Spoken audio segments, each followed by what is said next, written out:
One of our greatest strengths is our in-country team model. We have in-country teams in 12 different countries in Africa and South Asia. And then in recent years, we've been doing more of this responsive policy function where we're engaging remotely with governments beyond those countries. And one of the key ways that we've been doing this is through our Cities that Work team, who have been working on different issues of cities across Africa, Asia, and beyond, South America, the Middle East also. This event this evening is part of the IGC at 10 global campaign that we're doing. It's to celebrate the 10th anniversary of the IGC. And essentially throughout this period, we are showcasing different transformative ideas that we've helped to generate since we were founded in 2009. The campaign involves new publications, events, different multimedia products, also quite a big social media presence. And the aim is really just to provoke new conversations and provoke ideas and discussions around some of the challenges that we're facing and different ideas that could support economic transformation and job creation in the countries that we work in. The 10-year anniversary also marks a renewed commitment from our primary donor, DFID, who will continue to fund us for the next 7 years. This new phase of IGC will see us being more ambitious in terms of the challenges that we take on, in terms of the countries where we work. And we're really, really excited to see where we can go working with existing and new partners. This event this evening is looking at how special economic zones, or SEZs, can really help drive growth in urbanizing Africa. SEZs have become a really popular instrument to provide a sort of spatially concentrated support, more adequate infrastructure, human capital, connections to suppliers. They've often been located in economically lagging areas, which are often outside of major urban centers. And there's new evidence suggesting that actually this is really missing out on some big positive spillover effects that there could be if we brought cities and SEZs a bit closer together. So this event, in many ways, how we've organized it is quite symbolic of the need to approach this in an integrated way. It's the first collaboration of our cities team and our firms team at the IGC, and we're really coming together to tackle things at the intersection of those two different themes, and specifically looking at things like the spatial aspect of industrial policy, which is extremely important and is actually quite often overlooked. So we're hoping that events like this will start discussions around how we can improve approaches around this area. This evening, I would like to introduce Ronald Wall. Ronald is an economic geographer and an urban planner. He holds the chair in economic development here at the University of the Witwatersrand. He is the former head of the Urban Competitiveness and Resilience Department at the IHS Erasmus University in Rotterdam. Thank you very much. So yes, I'm a professor at Wits, used to be a professor at Erasmus University, and I would like to thank the International Growth Center for the possibility to give an introduction tonight. My presentation will be on a research I did for the UN Habitat, called the State of African Cities Report, the Geography of African Investment. So I'll be showing work on flows of capital to African cities, but also a little new section on special economic zones. So we'll start with foreign investment into African cities. This is the report. It's a 400-page report covering 20 different topics, looking at attraction of investment, but also the impact of investment. What's special about the report, it is one of the first international reports to look at foreign investments between cities.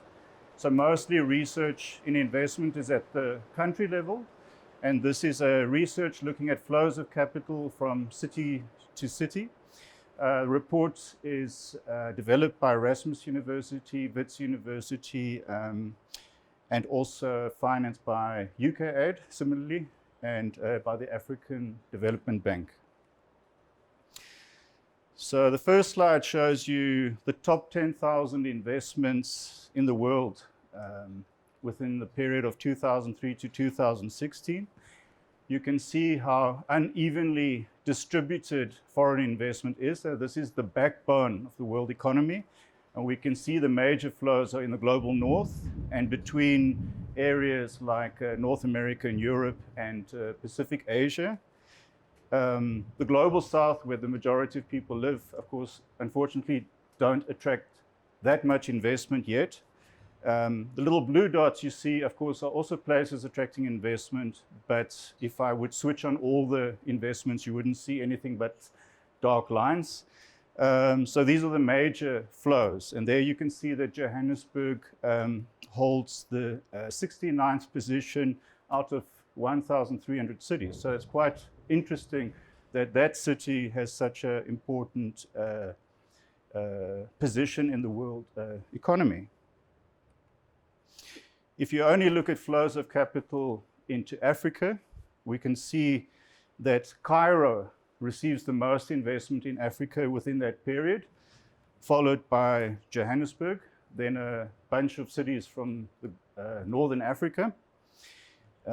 We can see that the biggest ties are from Europe, although I must say the highest growth rates are from Asia. So obviously China has very higher growth rates, but the volumes of investment from Asia are still significantly less than what we get from Europe and from North America. And it's interesting that Johannesburg is the fourth largest global investor, international global investor into Africa itself. So it also plays a big role as an outward investor, which might be an interesting topic for special economic zones to also look at areas that outward invest into Africa. Here, the emphasis on Johannesburg is even clearer. These are the flows of capital between African cities. And we can see that Johannesburg holds a big hub status in Africa, investing in many parts of Africa. And for that reason, the position of Johannesburg also as an investor into business and infrastructure throughout Africa can become a very interesting prospect. Don't worry too much about the statistics, but here we tested the impact of foreign investment on hundreds of world cities, and we found that in general, foreign investment tends to decrease income inequality. There are differences with the developing world, so that obviously there you will often also find that it can also increase inequality.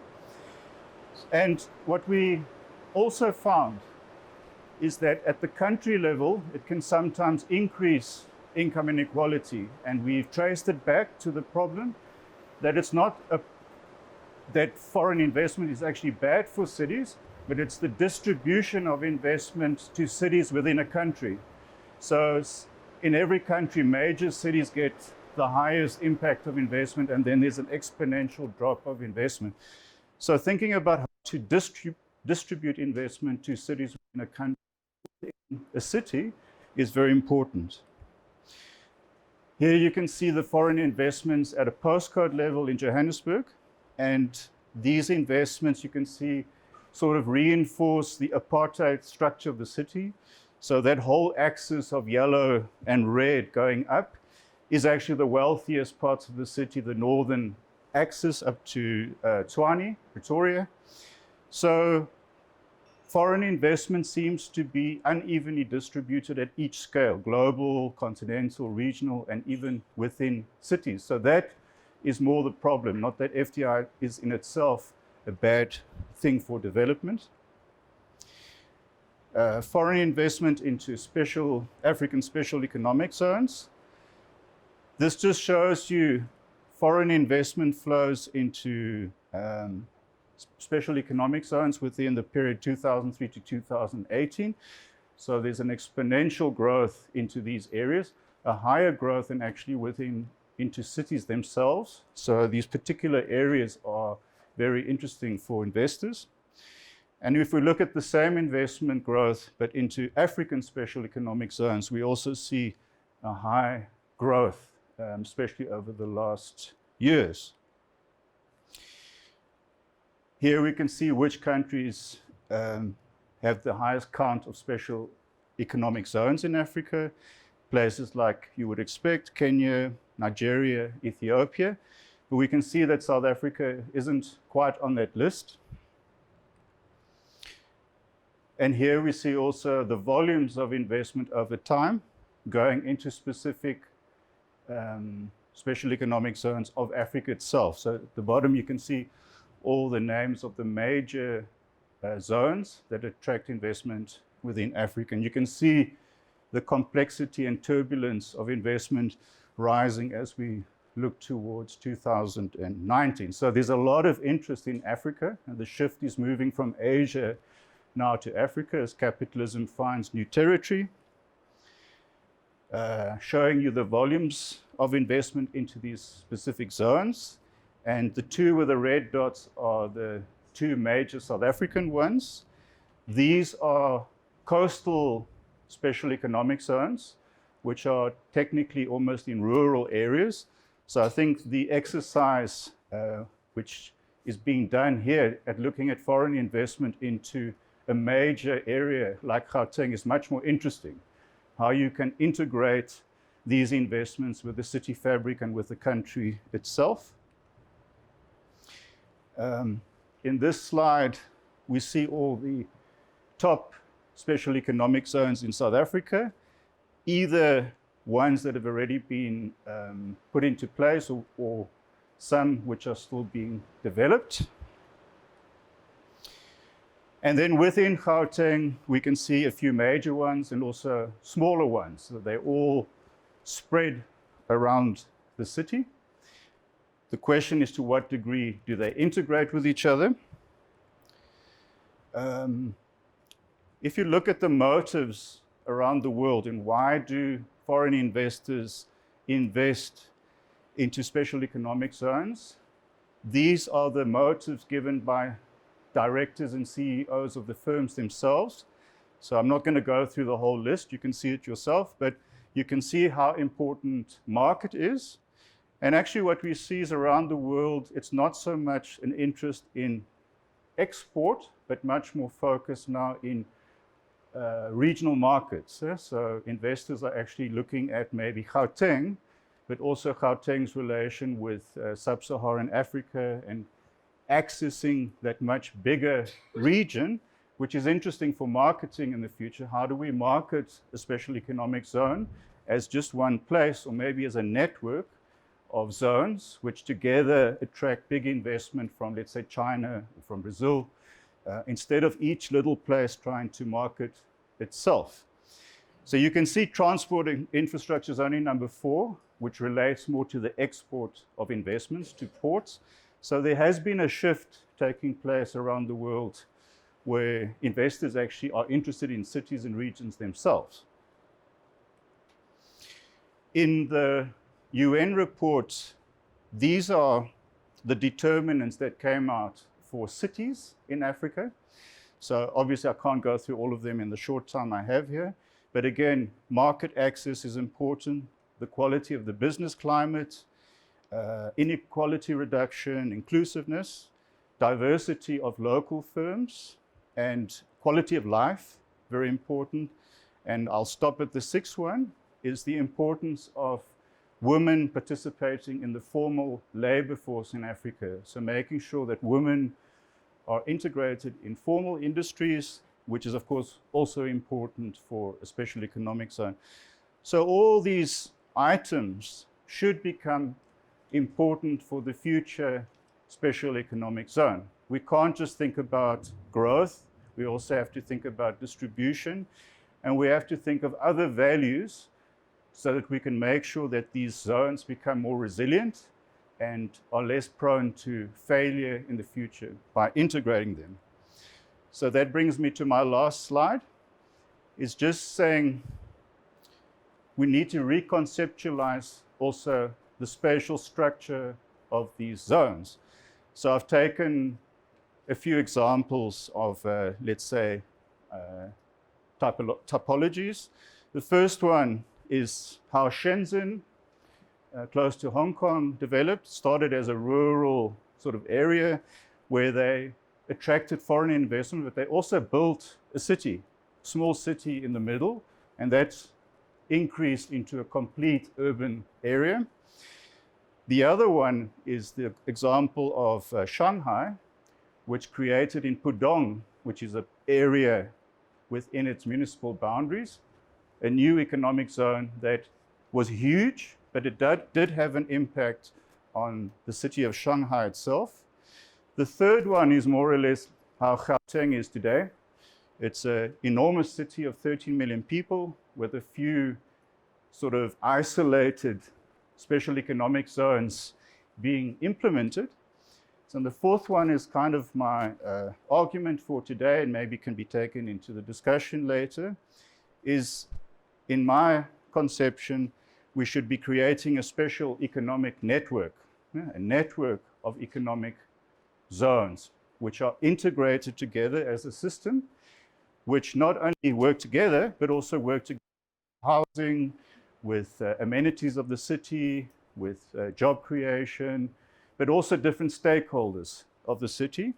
And the dots outside the big circle is showing that we also have to see it as part of a system of the country itself, so connecting to other cities in the area and even other special economic zones like Kucha on the coast, and also thinking of the rural-urban connection and the connection to the greater region, which is maybe the SADC region, which seems to be the motive why most investors come to Africa. Thank you very much.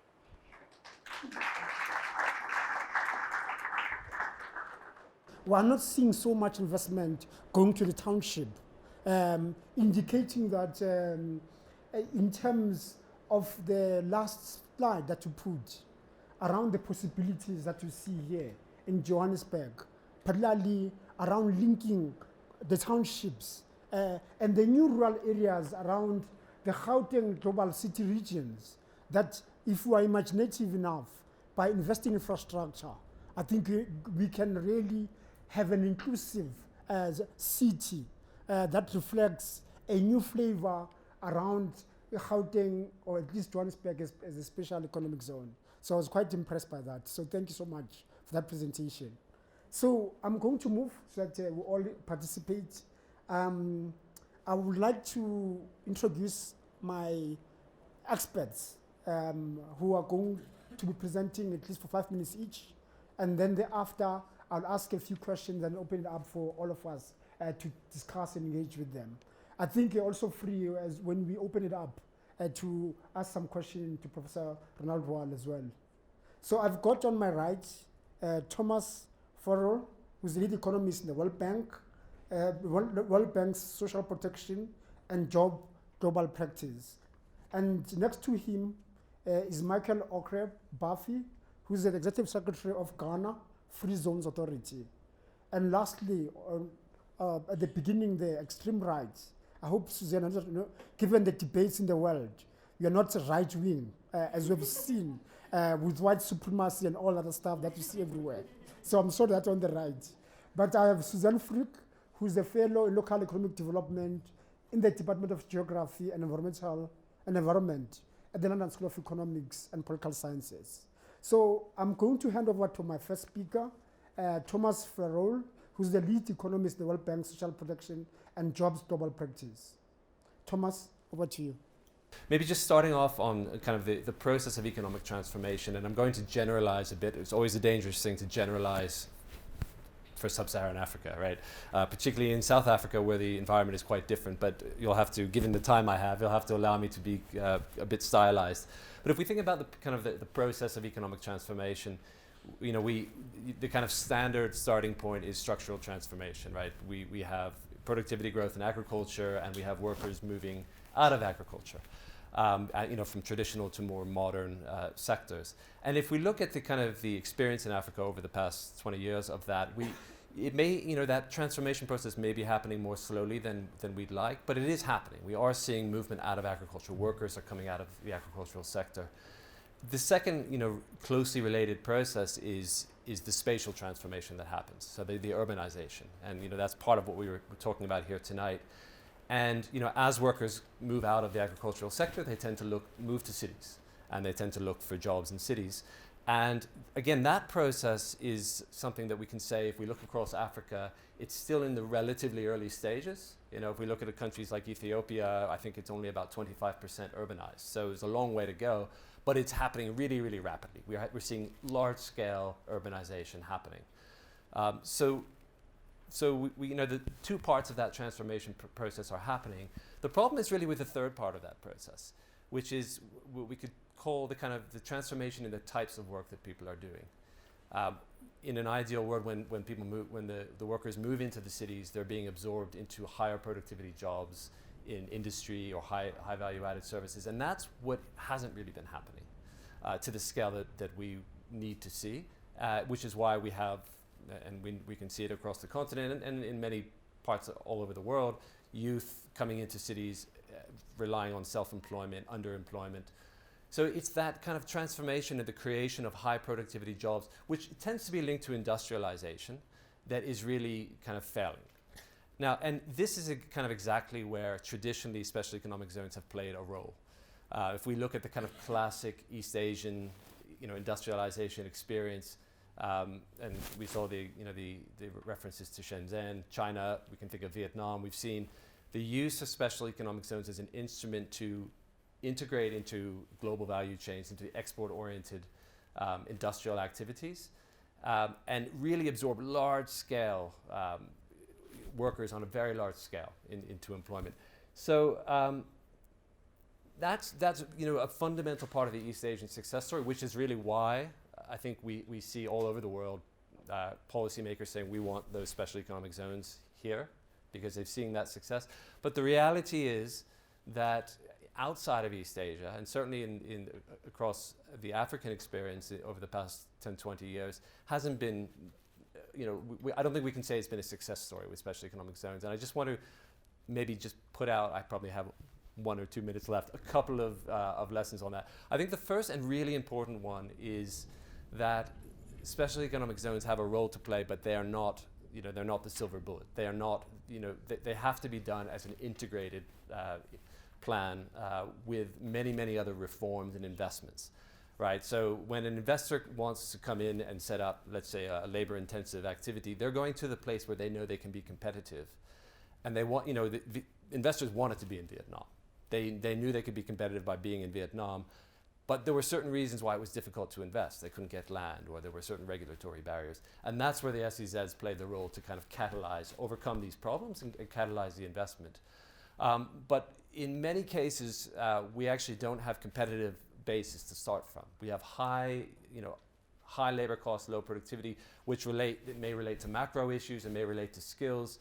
Often it relates to a kind of a really messy urbanization process where we have, wages are bid up because we don't have the proper social infrastructure. We have huge transport costs for workers to get into work. So we have all these other things that partly can be solved in zones, but absolutely can't fully be solved in the zones. So, the key lesson I think from the Asian experience is that these zones play a role to kind of put things over the top, but they need to be done in a way that is integrated with a number of other reforms and investments the government take.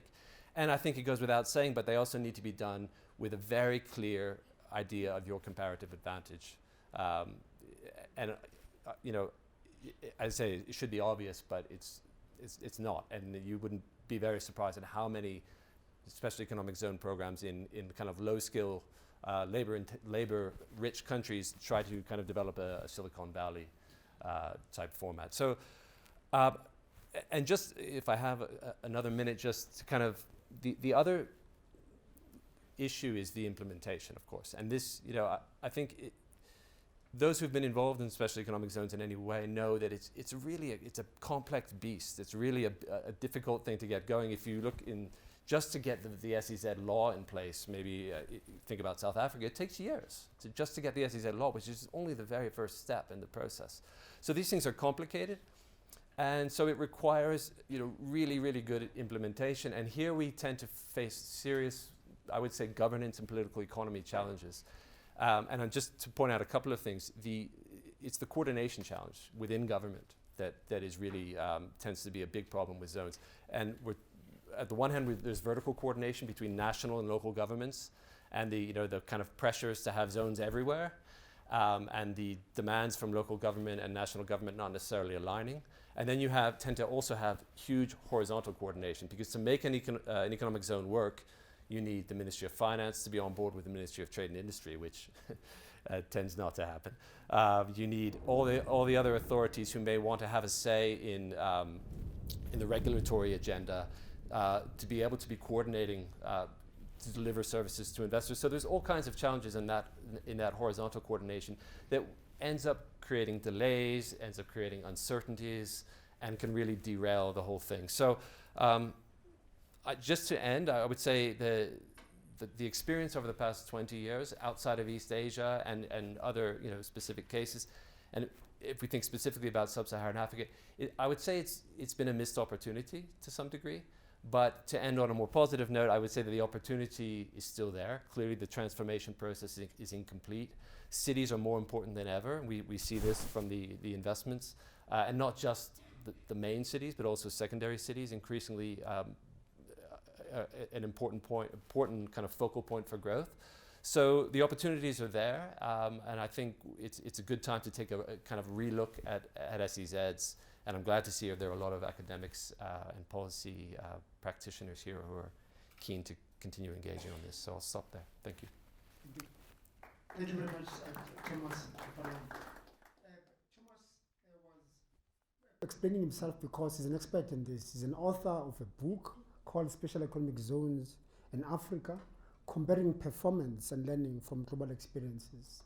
So, as you guys heard, his biggest contribution is the understanding of the intersection between jobs and productivity, trade and private sector development, which came out, we had a bit of it in his presentation. I'm now going to move on to some people on the ground who breathes Spatial Economic Zone. Ladies and gentlemen, let me introduce Michael Okere Buffy. First of all, our concept is a specialized concept. I call it specialized because it is not like the normal concept. We are operating the two-tier system of free zones or special economic zones, where we're doing more of the enclave system and also the single factory system. Our focus now is targeted at the urban areas. So because we know that most of the job seekers come to the urban areas to look for jobs. And the country want to generate more. Therefore, we decided to set up our flagship enclave in Tema. And Tema is the port city of the country, of Ghana. Therefore, we know that setting up there means that a lot of people will be gainfully employed. Here, the target is very simple because our model is different. We are normally not targeting the high class or the literate. I mean, we're looking at the semi-literate and the informal sector. Therefore, about 40 companies are cited in the enclave in Tema.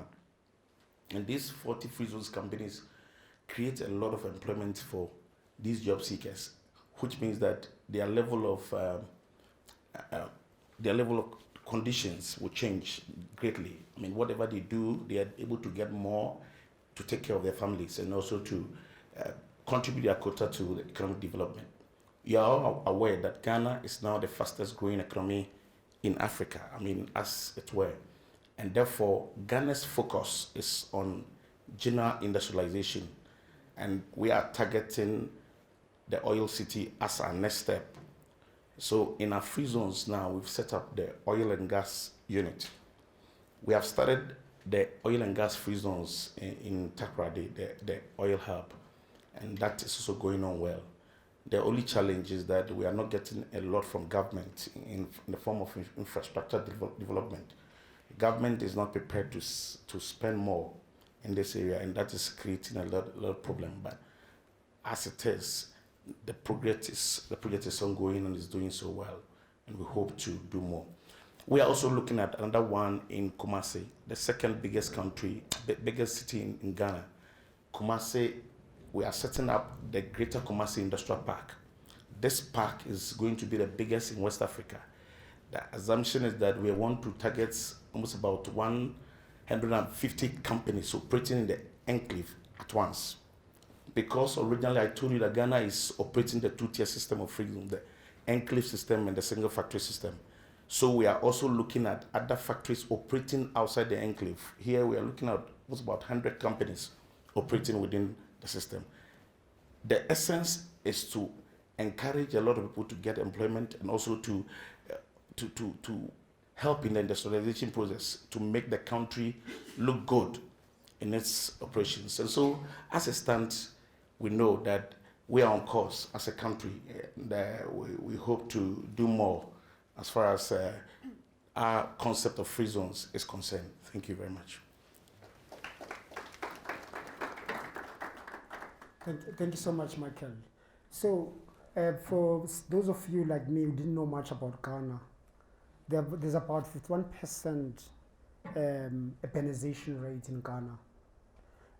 Over the same period that we're in, Ghana has averaged about 5.7% growth, but which in fact is among the world's fastest growing economies in this current environment that we're in. And more importantly, the number of industrial and service jobs have increased by 21%.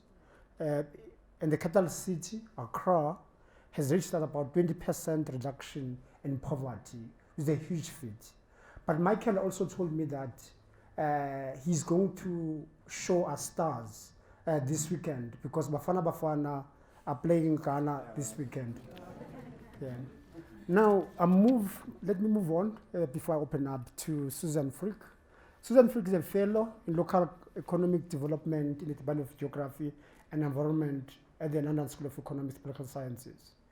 I'll talk more about you. Let me give you space. That's okay. Go for it. Thank you.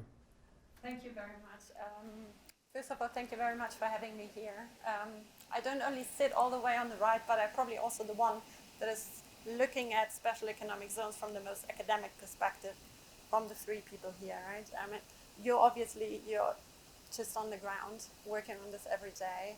Tom, you're probably somewhere in the middle, done some academic work on it, but you've also done some more operational work on it and have seen a lot of cases around the world.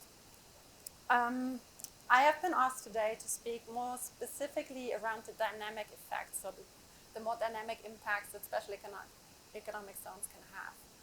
So when we speak about the overall benefits that special economic zones we have, we tend to differentiate between the static effects, which is kind of the investment generation, the employment generation, and maybe also the firm attraction within the special economic zones. But these sort of benefits that are confined to the borders of the zone. When we think about the more dynamic effects, which is kind of the second sort of effects that we expect to see with special economic zones, we think more about how do these zone firms actually link to the local economy. So what sort of spillover effects can we actually expect to see? And I just want to elaborate on 3 points on that. The first one is, I think these kind of more dynamic effects are really at the core, or are kind of the core question when we think about structural transformation for economies. The static effects, they're great, but at one point all the labor you can absorb is going to be absorbed within the zones. And if you want to generate more employment, if you want to think about upgrading the industry base within the country, you need to look at the spillover effects into the local economy and the sort of linkages that are being created. Now, interestingly, even though pretty much everyone talks about that, in particular as a rationale for setting up the zones, we know surprisingly or maybe shockingly little about in how far they actually happen. We don't know in how far they happen, but we also don't really know much about how we can make them happen. So we have seen in a few countries around the world that they have happened, but in many other countries we haven't really seen much of it, and we don't really know why. But let me speak about a few things that we actually do know. So there's my second point. So we do know that actually spillovers, they exist. So if we look at special economic zones, we know that they can actually drive the growth in the areas surrounding the special economic zones. If we look at the cases in China, we know that the municipalities that have a special economic zones, they have significantly higher GDPs per capita than all the other municipalities. we have done an analysis where we looked at the nightlight growth in these areas around the zones. And what we find is that zones that are growing faster, the zone growth is also driving the growth in the areas around the zones. Now, kind of the barrier or the pitfall, so that's positive news, right? But on the other side, we also know that this positive growth, the spillovers, they experience a very strong distance decay effect.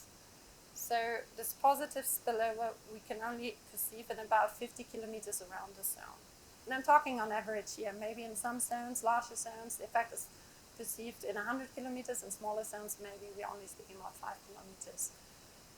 But so we do know that zones can drive the growth, but it's somewhat spatially limited to where these benefits are going. And the other thing that we also know is that the benefits are by no means automatic. So we find in a lot of zones they do drive this growth, but then in many other zones we don't find any sort of these linkages. Yeah, sure. So the final point I do want to make is the question of the spatial component. So where are we going to locate the zones, and what does this mean for the spillovers they can generate? I think this is again one of the key questions, because many times when special economic zone programs are being set up, they're being set up also with the aim of promoting economic growth in lagging areas in the country. And the question is, okay, and how far is this actually a feasible thing to do? The first point I want to make in this regard is the following. What we do find on average is that if we look at the experience across the globe on special economic zones, that those zones that attract investments tend to be those that are located to larger cities.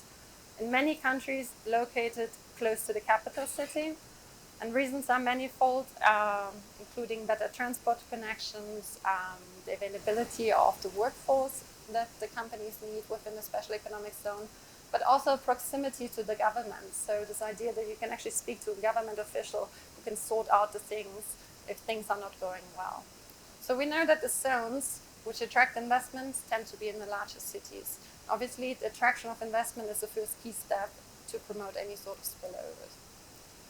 The second thing that we also know is that the spillovers I've been mentioning before, they tend to be stronger if the special economic zone is actually located closer to a city. So if we put a special economic zone somewhere in the rural countryside, we might generate some employment in the specific point, but it's very unlikely that we're going to generate a large amount of spillovers into the surrounding areas. The question is, why is that? And the answer is quite simple and relates to the sort of kind of urban economics or urban benefits that we expect to see. In order to generate spillovers, we need interaction between people. Where do we have interaction, or how can we facilitate interaction between people? It tends to be in denser urban areas where we can have this. And finally, there's also the point of the absorptive capacity. So can actually the companies, the labor force, so the people interacting with the special economic zone companies, can they actually integrate or use the knowledge that they're gaining from these interactions and generate new economic activity from it?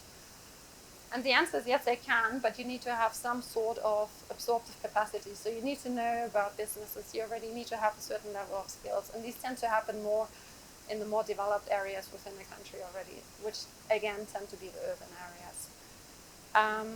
So just to conclude this short presentation or the short remarks. So yes, we can see spillovers, but they're definitely not automatic. And they tend to happen more in urban areas than in the rural countryside.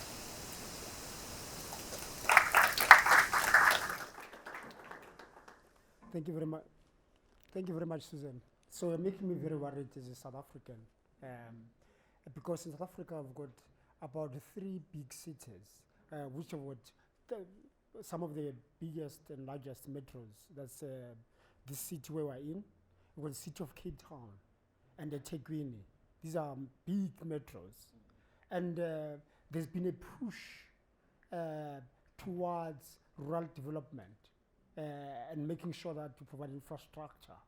So the spillovers effect that you're talking about make me very, very worried. So if you had to advise Professor Wall and some of the people in South Africa, what will be your, without you having much deeper knowledge about South Africa, but what would you say, given the fact that South Africa is urbanizing at a very rapid pace, and rural areas are losing people, but politically there's still that view that, you know what, we have to develop rural areas. Given what your work, what you've shared with us, what advice would you give? It is obviously a tough one. I think a little bit going back to the point that Tom was making before, if we're talking about industrialization, it tends to go hand in hand with urbanization. And I think if you think about economic development, there's possibly the need to differentiate between industrial development, which will have to happen in more urban areas, not necessarily in the largest areas, because they also they don't necessarily need to be the most efficient one, but it should be linked to some city, at least with a certain size.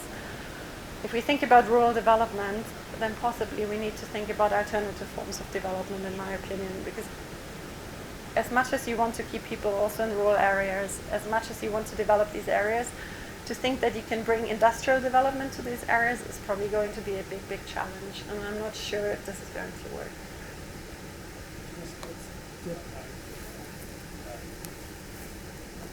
Thomas, do you have any comment on? Yeah, it's tough. Yeah, and I think I agree with everything Suzanne says, that it's you know that SEZs will tend to reproduce the inequalities and accentuate the inequalities, spatial inequalities. I would say, I guess, a couple things. So one is that if we're talking about, I think we need to think about the instrument, and I think to what Suzanne said, the sectors, right, that you're focusing on. I think to think that you're going to use that kind of the way we've been talking about the traditional industrial SEZ, manufacturing oriented, to and put that in a rural area and expect to get significant investment, and not only investment but also the spillovers. It's the record across the world. It's not just a South Africa story, it's not just an African story, it's around the world, that this generally doesn't work. Now, there may be opportunities where there's a specific, you can say immovable asset, right? In South African case, minerals. So there may be, and I think this is part of some of the special economic zone plans here, where there may be a possibility to do some sort of value-added beneficiation on minerals in a specific area. So that may not create a lot of jobs, but there may be some economic activity from that. Now the other thing is, the obvious opportunities in the rural areas is not industrialization, it's agriculture and it's tourism.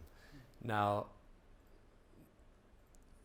this is one of the issues with special economic zones, is as a concept it can be almost anything, right? So one can imagine using some sort of instrument that is spatially demarcated and that we could call a special economic zone for agriculture and tourism purposes, and you do see these things around the world. It's not as well developed, but so one can think about using the instrument in some way in this environment, but not so much for industrialization, I would say.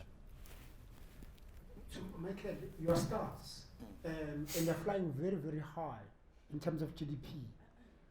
What makes your, especially the SEZ, so highly contributing to the success of high levels of growth, increasing urbanization? What can you share with some of my audience here that comes from the rest of the continent? Thank you very much. The government, that is running the country now, came with a 10-point transformation agenda. And the basis of that transformation agenda was on we call it free zones. So let me use free zones to be so free zones, because we wanted to turn the country around, and looking at what we wanted to achieve ultimately, the best we could do was to start developing new enclaves. Mostly the targets have been, before we came,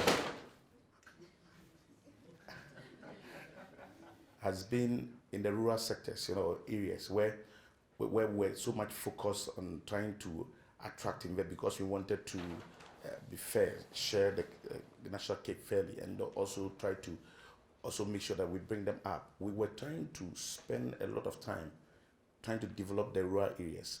But when we came with a very different agenda, trying to make sure that where we are well developed, like if we have ports, for example, operating in a certain city, there's a need for us to set up a special economic zone to be able to take advantage of every good thing that can come out of the sector.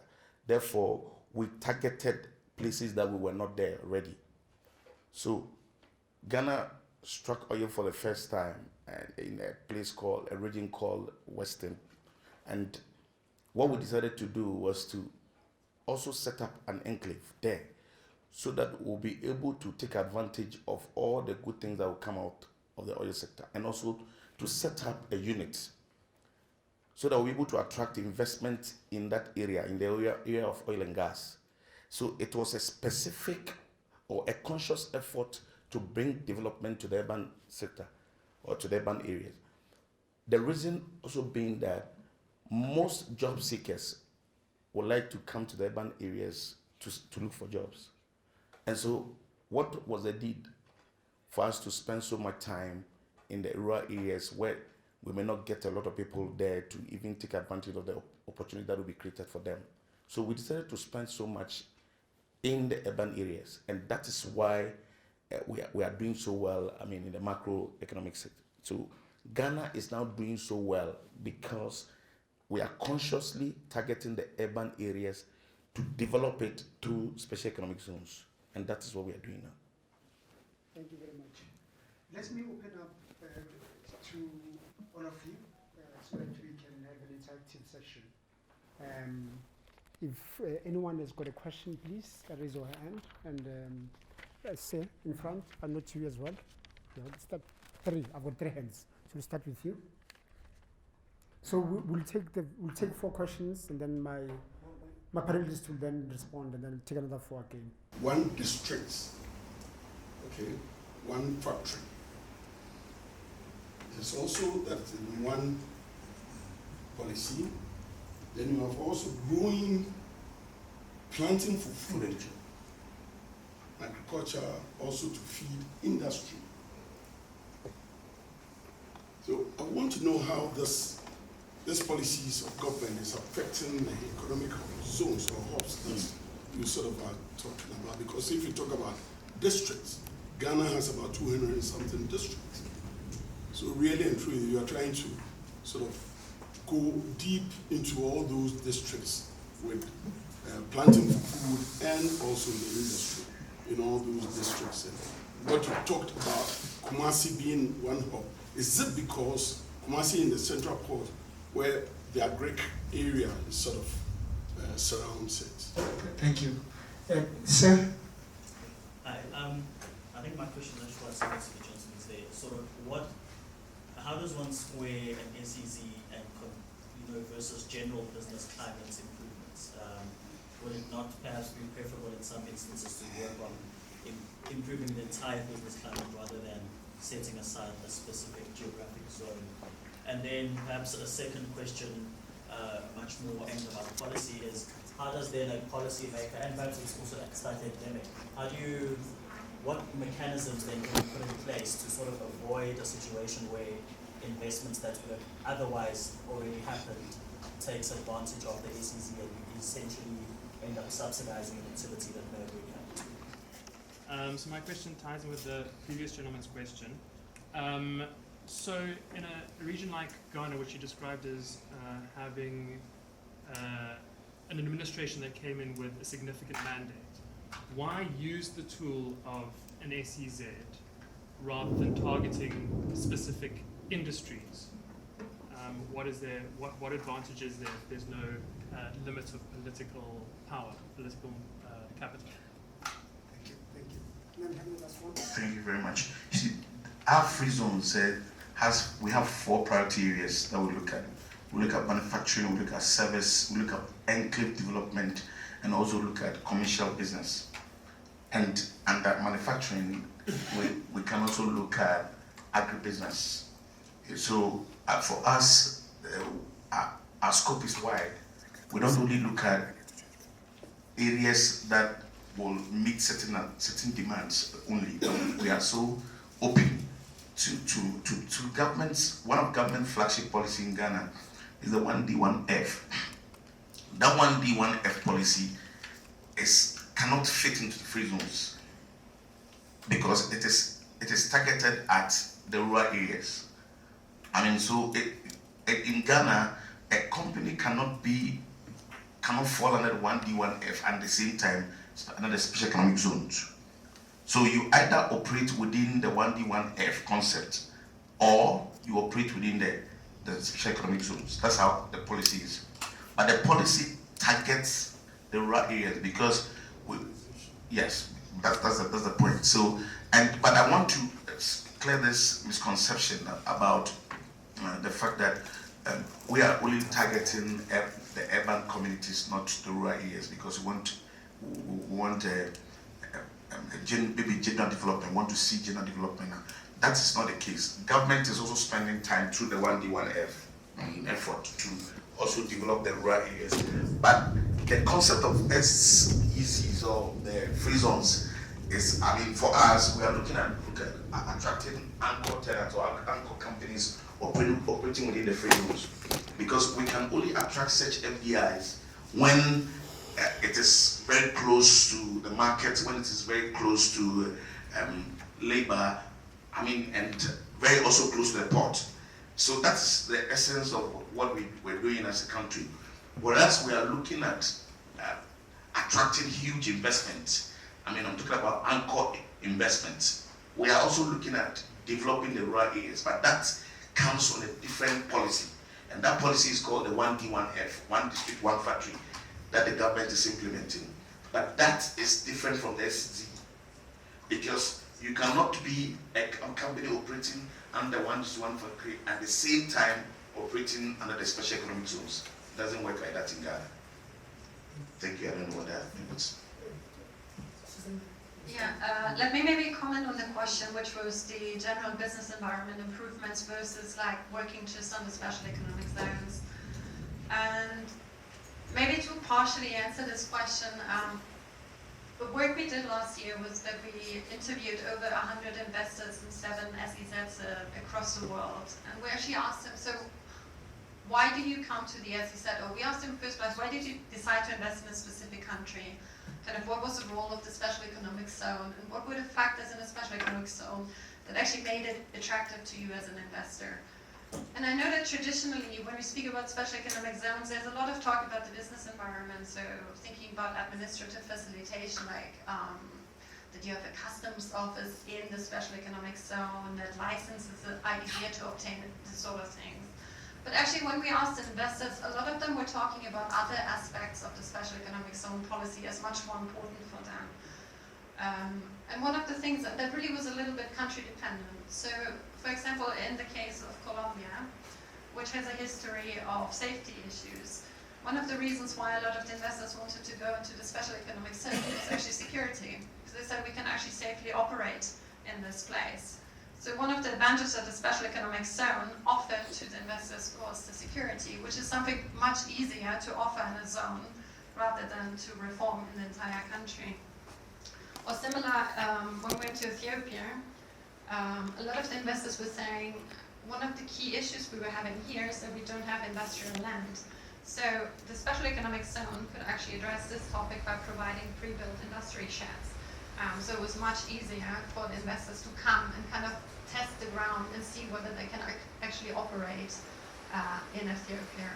So the question of the industrial infrastructure also for, if we think about high-tech zones, electricity becomes particularly important. These are sort of things that are much easier to address in a first stage in a zone rather than in the entire country.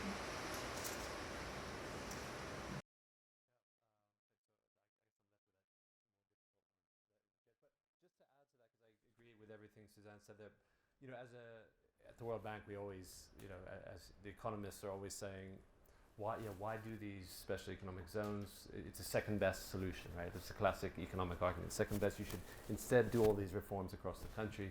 And really, you know, the reality is it's often politically difficult to do reforms. And it can be easier to do it in just one small area. there may not be as much political, or you may just want to test, and that's kind of the classic, China story, testing out new policy reforms in the zones. So the other question, much more difficult, is essentially you're asking about additionality in the zones, and I think from a research perspective, that's an extremely difficult one. That's always, we're trying to look at cost benefit of these things. How do we know? And from a policymaker's perspective, it really matters, especially if you're the Ministry of Finance, right? And I know, in fact, I read recently here there was some discussion between Treasury and the economic zones around this very question, trying to limit the ability of firms to essentially flip into the zone from the domestic environment.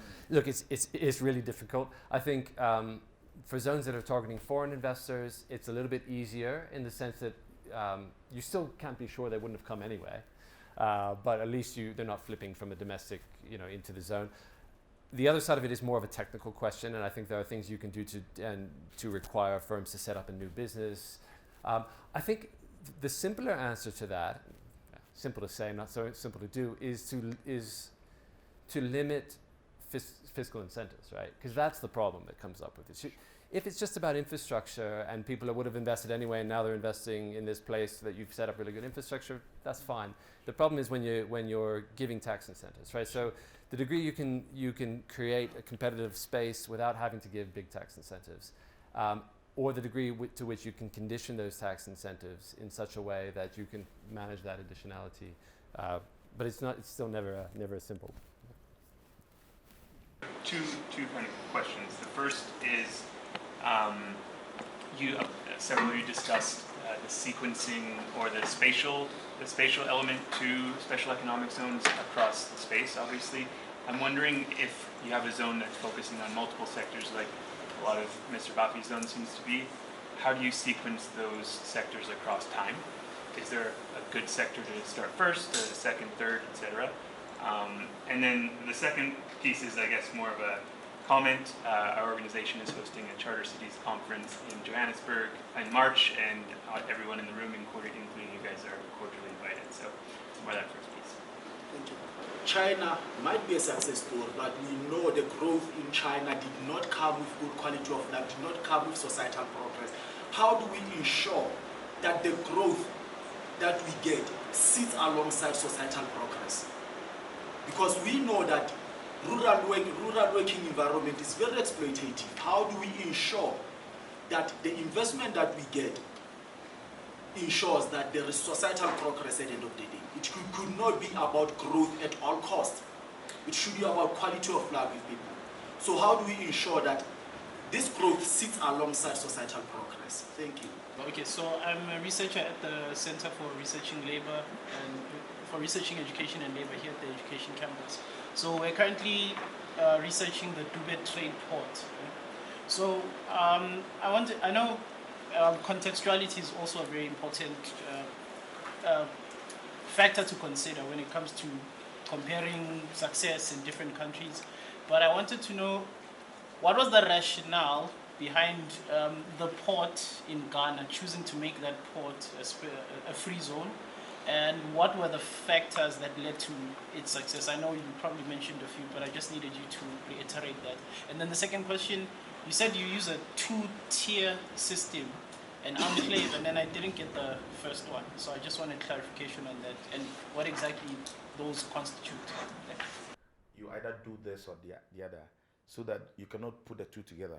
So most of the companies operate in an enclave, in a zone, like a zone outside the customs territory, what we call the free zones or special economic zones. So we have maybe our export processing zone, our flagship zone in Tema, in Ghana. It is a zone where there are 109 companies operating in that zone. That is the free zones enclave. But our act also specify or makes it clear that even if you are not admitted in the zone, you can still operate outside the zone and you will still be granted the license to operate as a free zones company. So you don't need necessarily to be in the zone to get a license to operate as a special economic zones company. So there are a lot of companies that are outside the zone that are also special economic zones companies. That's about that. That's why we said we are operating the two-tier system of free. So it has been gazetted in our act, the Free Zones Act 504, Ghana. It is gazetted that these two concepts can operate simultaneously. That's that. Then with regards to the second question, I mean, we're talking about the rationale behind choosing Tema. Because Ghana's major port is in Tema.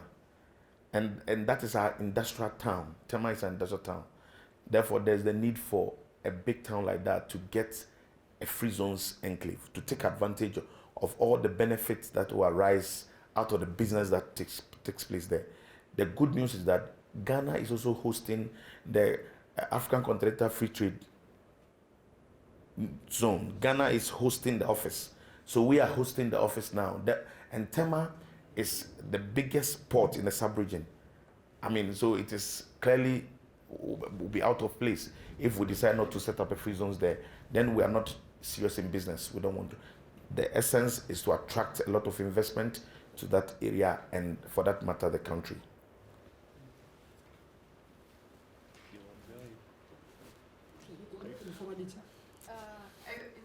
I was first wanted to respond to this very key question, actually, because I think we can all agree that in terms of economic development versus social development, there should not be a versus. It should be going hand in hand. I think one thing I would like to say, I spoke, as part of the research, I spoke to a lot of women working in special economic zones. And one thing which did shock me was that, yes, they finally had a formal job, but for many of them, actually their life didn't really considerably improve, because previously they could live at home, but in order to obtain a job in the zone, they actually had to move, so they had to spend a big part of their income in the rental. And they didn't really end up having a better life.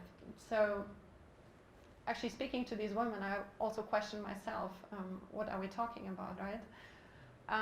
So I think there are two things. On the one side, I think zones are getting better. So if we compare zones that were set up in this type of sweatshop style, let's say 20, 30 years ago in a lot of Asian countries, I think the new generation of zones that we're seeing in a lot of African countries is actually better, because there's a lot of pressure also from the buyers that zones and firms need to actually conform to certain standards. So my impression is that there is a push also on the firm side, and that standards are getting better. But the second point is that, as with many things, I don't think we can actually rely on the private sector to generate these sort of things. And I do think there needs to be a stronger push from the governments that implement special zone policies, that they actually put in requirements. For example, an easy one, that housing needs to be provided for the workers. I think it's a very simple one, and either the government needs to provide this housing, or the firms that are actually within the zones benefiting from the low labor costs need to provide this housing. And I think it's this sort of policies that at the moment is maybe a little bit just a second thought, because most governments are mainly worried about how can we attract investments and how can we make ourselves attractive to investors. And I think there needs to be more thinking around how can we actually make this work also for the people. And as I said, a first relatively simple step is I think the housing actually, which makes a big, big difference.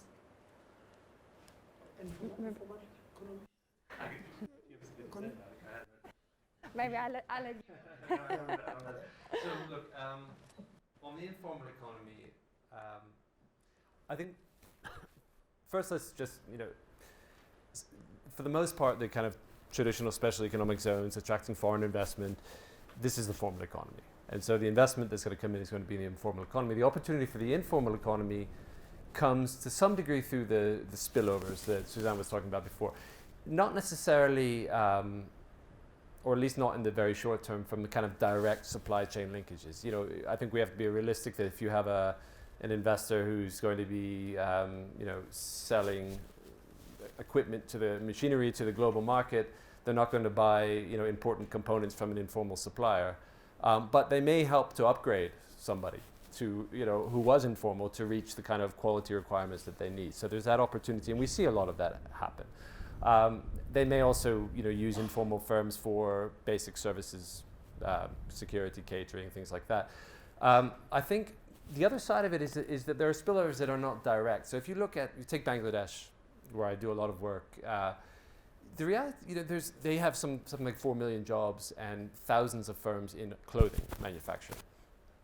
Most of those are not in special economic zones. Special economic zones, some of the biggest foreign investors came in the zones, but a big part of what they do is they subcontract work. So they get big orders, they do some of it, they subcontract it, and there's lots of local firms that set up around. These are informal firms, and so most of them are. And so there are huge opportunities in this context. Now, there's a kind of a dark side to that as well, which comes to kind of is a nice segue to this quality of life question, because Bangladesh is kind of famous for having really poor working conditions.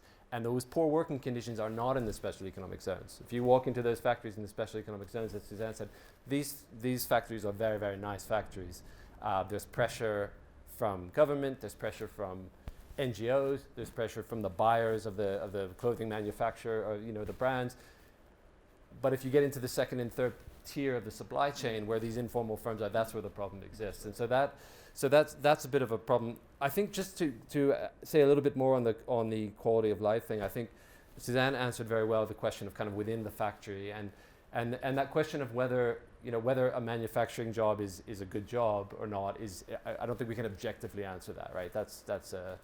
It's a very subjective question. There is some research that was done in Ethiopia on the special economic zones that found huge turnover because actually young people coming from rural areas into these zones actually found, I don't actually want to do a manufacturing job. I'd rather, I can make just as much money doing something else that's more, self-employment in some sort of trade activity. So I think, but I don't think that's something we can necessarily deal with. But two other things to say about that. One is this spatial, because I think part of your question also related to these spatial inequalities and what's happening in rural areas. And I think it's important that just because we are saying here that special economic zones are better off in cities, doesn't mean that we should be ignoring rural areas. The issue is just that the special economic zone as an instrument may not be the appropriate instrument to deal with the problems of the rural areas. And then the second point, which is more of a long-term issue, and I know we didn't answer your question, I don't think, about sequencing, and I don't have a tactical answer to it, but it relates a little bit to the kind of longer-term issue, is that good jobs and economic development and evolution of zones come through upgrading of the activities that you do over time. And there are things that policymakers can do to make sure that the economy and the zones are not kind of stuck in a situation where they're reliant. And I can give you an example. There's a great case, if you look in Latin America, between the Dominican Republic and Costa Rica. They both attracted investment in apparel 20, 30 years ago. Over the period of 20 years that followed, Costa Rica invested more than 20% on average of its GDP in social sectors: education, health, social services, social protection. One of the highest in Latin America. Dominican Republic, around 5%, lowest in Latin America. If you move on 20 years from there, what you see is that Dominican Republic struggled to move beyond basic clothing manufacturing. The way that they can remain competitive is to suppress wages, right? And now, no, I'm not exaggerating. That is the case. They have evolved a bit over the years, but essentially that's how you compete, right? If you don't have the skills to evolve. Costa Rica, you look at them now, they're doing semiconductors, medical devices, high-end activities, which generally, obviously create better jobs for people. So, the investments in social sectors, which aren't part of the SEZ program itself, are a big part of what it takes to actually create good jobs. There are more things I could go into there, but I should stop, I think. Thank you so much. So, with all of you, including Professor Farrell, if you want to come in, with this SEZ and the pressure around climate change and the environment, how are you, particularly you, Michael, how are you trying to ensure that there is a positive impact on the climate, but also going forward, that the environment and the quality of life and the treatment of people, particularly around human rights issues, all those things are all sustainable going forward? Thank you very much. Critically, we have set problems. I wanted to add something to it. Yeah, the point you raised. We have, I mean, we have a classical example in our enclave where like 2 companies were not conducting themselves well, so their labor turnover was so high, and that we thought that as a regulator and a manager of the enclave, we should not sit down for these companies to take advantage of our people. So somehow I believe that if you go to the other sector, you will see things happening in the manufacturing sector. But the manufacturing sector is also the only way that, or only place that we can be able to get a lot of people to get employment. Because in the manufacturing sector, we can get both skilled and unskilled labor be employed easily. And that can easily help in developing an economy like maybe Ghana or any other such economies. And coming to your point, with regards to climate change and how we are working on trying to save the climate and make sure that people don't abuse the system to create problems for us. We have strict mechanisms, I'm talking about strict rules governing the operation in such manner so that companies operating within the free zones will not take advantage of the system to create pollution and emission problems, especially that can also affect the climate change. And so we are very strict on that. And what is more, our system is operating in such a way that we also take stock, or in our compliance regime, we make sure that companies undertake a lot of corporate social responsibility, so that they have to build schools, they have to create very good opportunity for people in the areas they operate, so that those people can develop and grow to fit into the jobs they are operating. So we're not sitting down at all when it comes to pushing them to undertake a lot of corporate social responsibility. So when you come to Ghana, most of the free zones companies are building schools, they are providing social amenities, community centers, doing drilling boreholes and other things that can help socially to develop the whole community. So I guess we are not sitting down as a regulator and also as a manager of the free zones area. Susan? Yeah, I mean, on the climate change question, again, I think certain things are actually easier to manage within a special economic zone. So I've seen many cases of special economic zones where the companies that are located within actually have access to much better wastewater management treatment plants. Generally speaking, much better waste management plants than they would have outside. So I do see again that this is one of these things where actually special economic zone can, in a very targeted way, actually help to address some of these issues, which is much more complicated to achieve if you set up zones in a lot of different locations across the country. So generally speaking, I see special economic zones when we talk about the environment, when we speak about sustainability, as a tool that can actually help to address some of these issues. From the bank perspective? Yeah, I think so. I'll maybe just focus on the climate and environment issue, because I think the social side of it I tried to cover in the last question. I think, as Suzanne said, maybe as a starting point, to the degree that special economic zones are contributing to kind of offshoring, fragmentation of production, Sure. it's adding to climate change, right? It's adding to carbon emissions because more products are moving around to more places around the world. So that's, as a general process, there's a negative on the climate, sorry.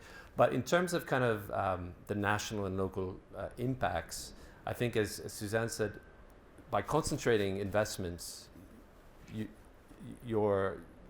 can be overall lowering, I think, the environmental impact. And because these zones tend, or at least have the opportunity to be done in such a way where you have high quality infrastructure, central effluent treatment plants, and designing them in a way that minimizes environmental damage, there is potential to use the zones as an instrument. And I think there is the World Bank, along with, I think it's GIZ and OECD and maybe UNIDO, have developed this something called eco-industrial parks, and there's a whole kind of framework for how parks, industrial parks, can be developed to be environmentally friendly, to promote environmentally friendly production. And so increasingly this is kind of becoming the standard when you develop a new park to do this, and it's also, even as a source of competitive advantage, I guess, if you're a park, if you're setting up an industrial park, because large international investors are looking for this kind of, because they're shareholders, and they're getting a lot of pressure that their investments are environmentally friendly. So I would say, again, it's moving in the right direction. There's opportunity to use the zones to improve things. Last remark for you for the evening. Last remark for the evening. Well, first of all, thanks to everyone. We didn't answer all the questions well, I don't think, but we tried. I'm sure there's lots more questions, and we could go on for days and days, I think, on the issue. It's as I said, it's something that is kind of continually of interest to people, to researchers, to policymakers. Increasingly, I think 10 years ago I thought we had hit peak SEZ, but we seem to be going beyond. So I think it's an interesting instrument. I think, as Susanna said, we still don't know enough. So the kind of maybe I'll end with a plea to those of you who are in the research side of things, that it's a great topic for research. It's a great topic for dissertations. We need to know a lot more about what works, and really in a much more fine-grained way than we do today. So I'll stop with that. Susan? I actually want to pick up a point you mentioned before, which is about the timing. So I think for a while there was this debate, has kind of, have the African countries, have they left it too late and kind of lost the plot to the Asian countries? So I want to end actually on a positive note, and I think the answer is no, because actually a lot of the companies that have established themselves in Asian countries are now looking for alternatives. So actually I think it's a good time at the moment to think about this tool again and think about how you can use it effectively to promote economic development and social development. Michael? Special economic zones has come to stay. I mean, whether we like it or not, it has come, and it is there for all of us. So the best we can do is to make it better. So I'm calling on researchers here, to work hard to make sure that we work it out and make it better for all of us, especially for African countries. And on that note, I also want to say that Ghana is open for business. We are at your service and calling on all potential investors. And you can refer people and investors to Ghana. Thanks so much. Can you thank my panel, please? Thank you so much. I just want to thank all of you for blessing this evening, and your attendance, highly appreciated. I'm hoping that we can see that's possible SEZ to work, because Michael really put a very strong case about the successes that we are seeing from Ghana coming out from the intervention and leadership. But more importantly also, that it is a very rich area, because we've seen the Chinese case, as Mr. Mloy was saying earlier, around the quality of life and the conditions, which Suzanne shared her experiences with some women that she had interviewed, work on some of these SEZs and the conditions and the challenges that they face. But also we realized that even in Ethiopia, there might be issues by the youth around working in some of the SEZs, preferring other things than working in manufacturing base. However, we're not able, Curtis, to give you a good answer around the social approach. And if you do, in the SEZ, pursue a social approach, how do you sequence that approach and show there's linkages across? That's the area that a number of you here, like the young man here who's working for research in aviation labor, can give us more lessons in the research work to try and learn more as you cultivate a deeper understanding of SEZ. So on that note, thank you so much and have a wonderful evening. Thank you.